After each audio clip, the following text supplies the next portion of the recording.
You don't necessarily have to get that granular within SEO to still benefit from it.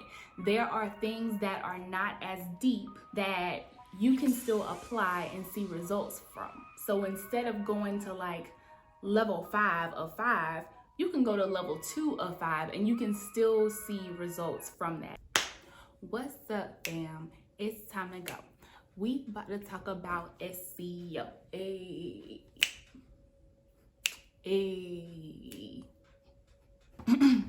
Okay, so let me know when you hear these 3 letters, SEO, do your eyes glaze over? Are you confused? Do you really know what people are talking about? Does it sound vaguely familiar, but if somebody asked you to tell them what SEO is, you wouldn't be able to do it? Where do you land when it comes to understanding not just what SEO is, but how SEO can help you grow your audience for various reasons? If you are towards the end of the spectrum where you don't really feel comfortable with SEO, you are in the right place, because today starts a series that is happening over the next 6 weeks to teach you how to use SEO on a basic, simple level to grow your audience, whether that is a blog audience, a podcast audience, a YouTube audience, a service that you offer, a product that you offer, whatever. Today's video specifically is an introduction to that series. So the 2 questions I'm going to be answering today are, how does SEO work? And then who should use SEO? Before we dive into that though, I would love to know, why is it important for you to learn SEO? Do you have a YouTube channel, a blog, a podcast? What is it that makes learning SEO a priority for you? Let me know in the comments. In the meantime, let's go ahead and jump into the video. So first and foremost, how does SEO work? SEO stands for search engine optimization. So when I say search engine, one of the first things that comes to mind is probably Google, right? There was also Bing, there's also Yahoo, but I think in general, more people are using Google. But Google, Yahoo, and Bing are not the only search engines. There are other tools baked into other platforms that operate as search engines. So think of a search engine as any tool that you can use to type in a query or a question and get back a body of content that might answer that question. So if you think about it in terms of that definition, not only are Google, Yahoo, and Bing search engines, but YouTube is also a search engine.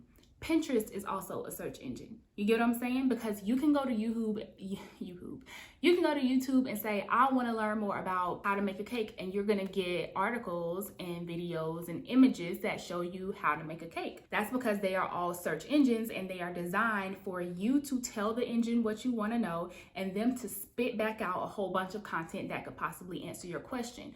So search engine optimization is the process that a company or an individual or whoever runs a website, it's a process that they use on their side of the website to make their content, their information more friendly to those search engines, with the goal of having those search engines push out their content when somebody comes asking questions about whatever their content is about.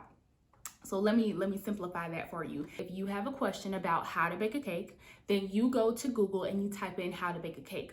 All of these companies who have some type of relationship to cake, they might provide ingredients, they might be a YouTube channel that's dedicated to cake baking, they might offer custom cakes. They have a variety of reasons that they are connected to cake. But they know that if you come looking for how to bake a cake, then that's their opportunity to be useful to you. So what they want is they want Google or YouTube or Pinterest or whatever to recommend their content when somebody comes asking about cake. So what they do on their side, or what they can do on their side, is optimize their content to make that content as palatable and as attractive to the search engine as possible. And there are specific things that you can do to make your content more attractive to those search engines. That is called search engine optimization. So what we are going to be learning in this series is how you can optimize your content for search engines. So you might be wondering, okay, that's cool, but like, why would I need to do SEO if I'm already on Instagram or TikTok, or I'm already on some social media site? Why do I need to use SEO? Like, what's the point? Great question. The thing with social media is that there is definitely an opportunity for you to connect with your community via social media, to increase brand awareness, to collaborate, to give your brand a more visual feel. But a lot of social media sites, particularly like Instagram, TikTok, Facebook, they're not really great at being search engines. Like, yes, you can search for certain things and you can get some type of information back from that, but it's not nearly as robust as a Google search, a Pinterest search, a YouTube search.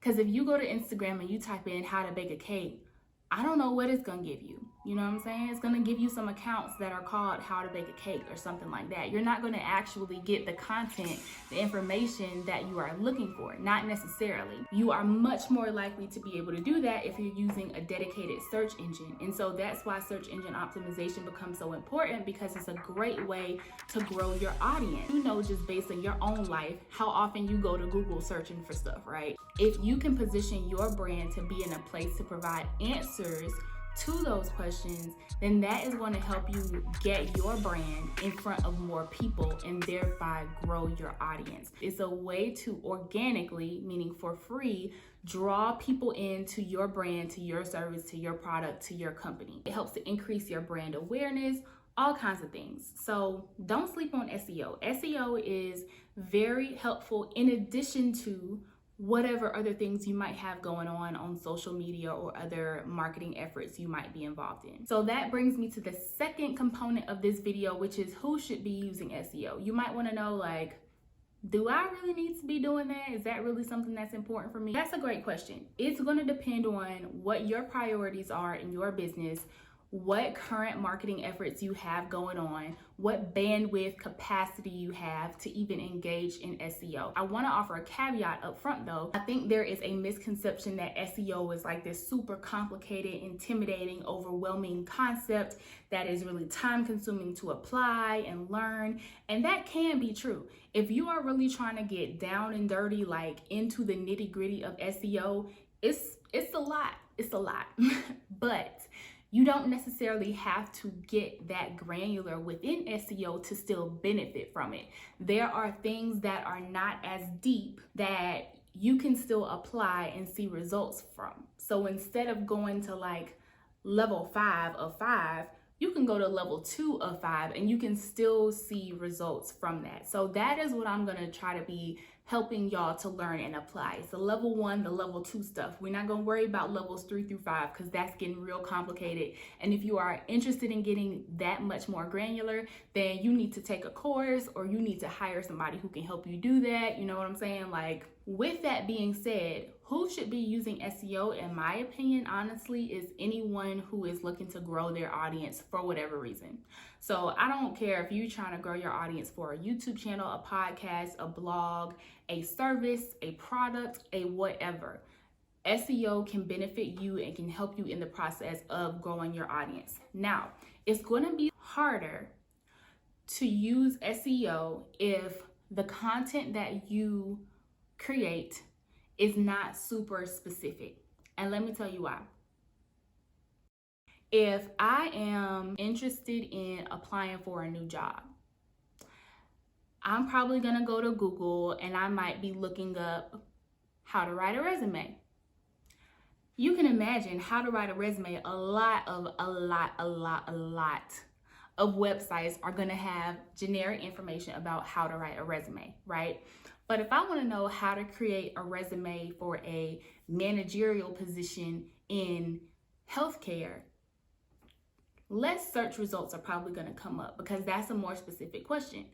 Taking it a step further, if I want to know how to create a managerial resume specifically for nursing, even fewer resumes are going to come up because that's a more specific ask. So the more specific a person's question is, the fewer results are going to come to them, but those results are going to be more relevant. So if you offer a body of content that answers a very specific set of questions, then your content is going to be more likely to be shared with someone who is looking for that exact content.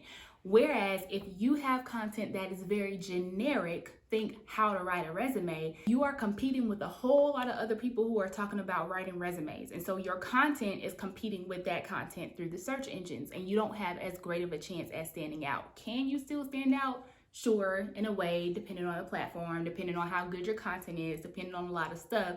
It's not to say that it's impossible, it's just to say that it's harder if your content is not as specific. So when I talk to people about SEO and whether it's worth it for them to put in that time, one of my questions is always, what is the service or product you're offering, and how specific is it? How specific is the group of people that you're trying to reach? Because if it's pretty specific, then you have a good chance of being able to find your place in the search engine where you can kind of stand out in that way. If you are creating content that is a lot more generic and kind of blends in with a lot of other stuff out there, then it's gonna be harder for you. So I don't discourage anyone from attempting to use SEO, but I do provide that perspective that, like, depending on what you are creating, it may be more or less successful for you. It might be more or less difficult for you to shine in the search engine world. But I stand behind my statement that anyone who is looking to grow their audience for whatever reason could stand to benefit from using search engine optimization principles. Now, as far as the technicalities and the nitty-gritty of how you use SEO on different platforms for different search engines, that's what this entire series is going to be about. So I'm not going to be telling you all of that right now. This was just an intro video to kind of level set you. But if that is the information that you are looking for, then you will want to make sure to subscribe right now, this moment, ahora, to the Multipassionate Meg YouTube channel so that you will know when those new videos are available. We're gonna be talking about how to use SEO on Google, how to use SEO for WordPress, how to use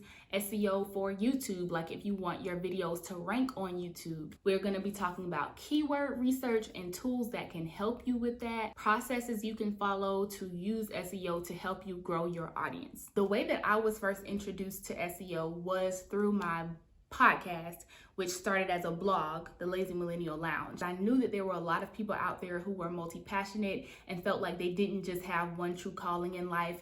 And as a person who was also multi-passionate, I wanted to be able to provide resources and a community for people who were in a similar boat. And so I wanted to use SEO to help me grow that audience. And I had wonderful results, such that I'm still getting tons of traffic through the Lazy Millennial blog, even though I don't actively create on that website anymore. But that skill in learning SEO and how to apply it to content marketing actually helped me build my content marketing business, where I helped health companies establish their thought leadership and increase their brand awareness through health content marketing, through SEO health content marketing. So not only is understanding SEO a valuable skill personally, but if that was something that you wanted to take and grow and expand within professionally, then it is also an extremely valuable skill. So drop a hand clap emoji or some type of other emoji in the comments if you are excited about the SEO series. Let me know that I can expect you to be hanging around for the next 6 weeks, and make sure again that you are subscribed, because you are not going to want to miss this content, okay?